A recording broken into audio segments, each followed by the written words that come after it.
بسم اللہ الرحمن الرحیم۔ ناظرین سامعین السلام علیکم ورحمۃ اللہ وبرکاتہ۔ ناظرین سامعین، آج کی اس ویڈیو میں حضرت آدم علیہ السلام کے دو بیٹوں حابیل اور قابیل کا قصہ بیان کیا جائے گا۔ آپ سے التماس ہے کہ ویڈیو کو آخر تک لازمی دیکھیے گا، اور ابھی تک اگر آپ نے ہمارے اسلامی اور معلوماتی channel wealth of knowledge corner کو سبسکرائب نہیں کیا تو لازمی سبسکرائب کر دیجیے گا، گھنٹی کے بٹن کو آل پہ کر دیجیے گا تاکہ آنے والی ویڈیوز کا نوٹیفیکیشن آپ کو بر وقت وصول ہو سکے۔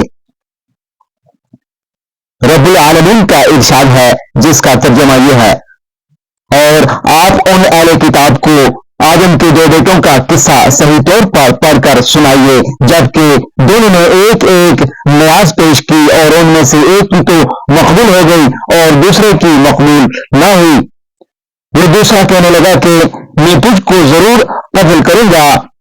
اس ایک نے جواب دیا کہ خدا تعالی متقیوں کا ہی عمل قبول کرتے ہیں، قتل کرنے کے لیے دست درازی کرے گا تب بھی میں تجھ پر تیرے قتل کرنے کے لیے ہرگز دست دراز کرنے والا نہیں۔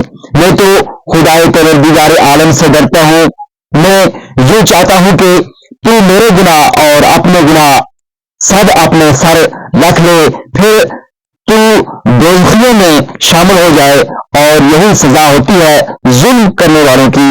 اور اس کے جی نے اس کو اپنے بھائی کے قتل پر آمادہ کر دیا، پھر اس کو قتل ہی کر ڈالا، جس سے بڑے نقصان اٹھانے والوں میں شامل ہو گیا۔ پھر اللہ تعالیٰ نے ایک کوہ بھیجا کہ وہ زمین کو کھودتا تھا کہ اس کو تعلیم کر دے کہ اپنے بھائی کی لاش کو کس طریقے سے چھپا دے۔ کہنے لگا کہ افسوس میری حالت پر، کیا میں اس سے بھی کیا گزرا ہو گیا کہ اس کوئی کے برابر ہوتا اور اپنے بھائی کی لاش چھپا دیتا، سو بڑا شرمندہ ہوا۔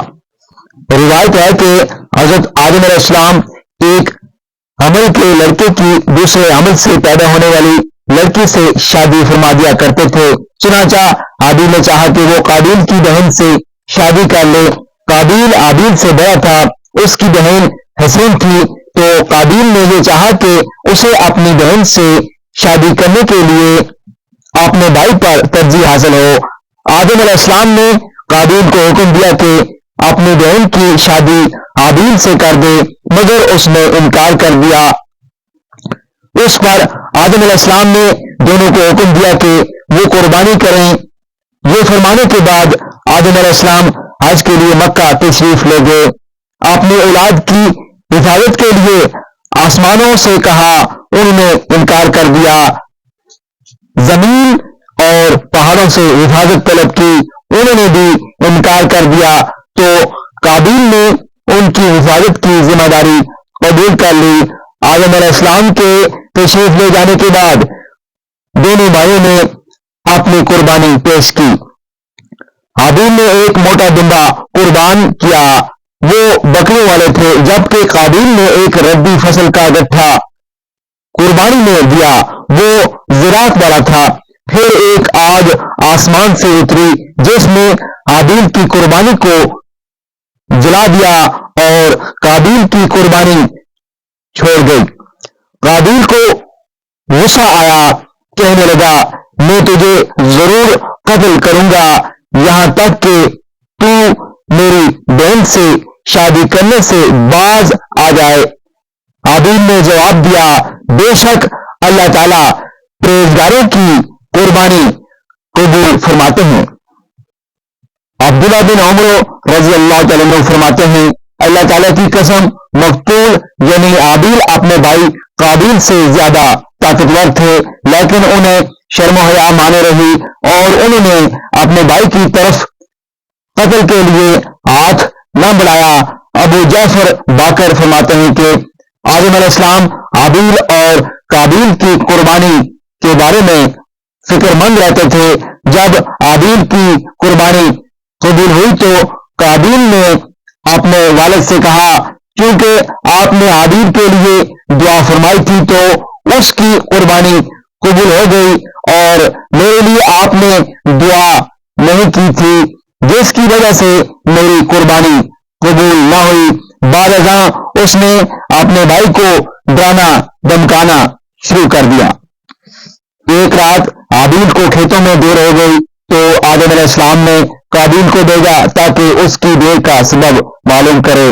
قابیل نے وہاں جا کر حابیل کو پا لیا اور دیکھ کر کہنے لگا تیری قربانی قبول ہوئی لیکن میری نہ ہوئی۔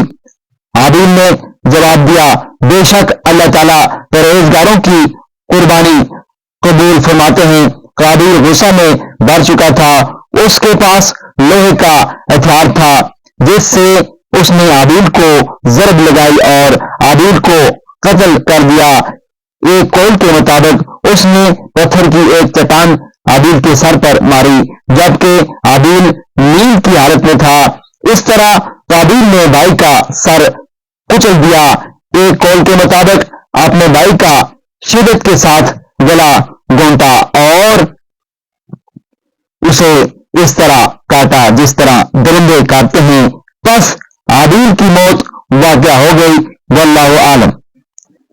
چنانچہ بخاری مسلم میں حضور صلی اللہ علیہ وآلہ وسلم کا ارشاد ہے جب دو مسلمان اپنی تلواروں سے ایک دوسرے کے مقابل آ جائیں تو قاتل اور مقتول دونوں دوزخی ہیں۔ صحابہ کرام رضی اللہ تعالیٰ عنہم نے پوچھا قاتل کا تو سمجھ میں آ گیا کہ وہ دوزخ میں جائے گا لیکن مقتول کا کیا قصور؟ آپ صلی اللہ علیہ وآلہ وسلم نے ارشاد فرمایا وہ بھی تو اپنے ساتھی کے قتل کا خواہاں تھا۔ حضرت عثمان رضی اللہ تعالیٰ عنہ کے دور میں جو فتنہ کھڑا ہوا تھا اس وقت حضرت سعد بن ابی وقاص رضی اللہ تعالیٰ عنہ نے فرمایا تھا کہ میں گواہی دیتا ہوں کہ رسول اللہ صلی اللہ علیہ وآلہ وسلم کا ارشاد ہے کہ عنقریب ایک ایسا فتنہ ہوگا جس میں بیٹھنے والا کھڑے ہونے والے سے بہتر ہوگا اور کھڑے ہونے والا چلنے والے سے بہتر ہوگا اور چلنے والا دوڑنے والے سے بہتر ہوگا۔ حضرت سعد فرماتے ہیں کہ کیا ارشاد ہے اگر کوئی میرے گھر میں داخل ہو جائے اور اپنے ہاتھ مجھے قتل کرنے کے لیے بڑھائے، حضور صلی اللہ علیہ وآلہ وسلم نے ارشاد فرمایا آدم کے بیٹے کی طرح ہو جانا۔ ایک روایت میں ہے کہ آدم کے دونوں بیٹوں میں سے بہترین بیٹے کی طرح ہو جانا۔ ایک روایت میں ہے کہ کوئی جان ظلم قتل نہیں کی جاتی مگر یہ کہ آدم کے لڑکے پر بھی اس کے خون کا گناہ ہوتا ہے اس لیے کہ وہ پہلا شخص تھا جس نے قتل کا طریقہ رائج کیا۔ ناظرین سامعین ویڈیو کو دوسرے لوگوں کے ساتھ لازمی شیئر کر دیجیے گا اور ابھی تک اگر آپ نے ہمارے اسلامی اور معلوماتی channel wealth of knowledge corner کو سبسکرائب نہیں کیا تو لازمی سبسکرائب کر دیجیے گا، گھنٹے کے بٹن کو کر دیجیے گا تاکہ آنے والی ویڈیوز کا نوٹیفیکیشن آپ کو بر وقت وصول ہو سکے۔ اگلی ویڈیو تک مجھے دی اجازت، اللہ حافظ۔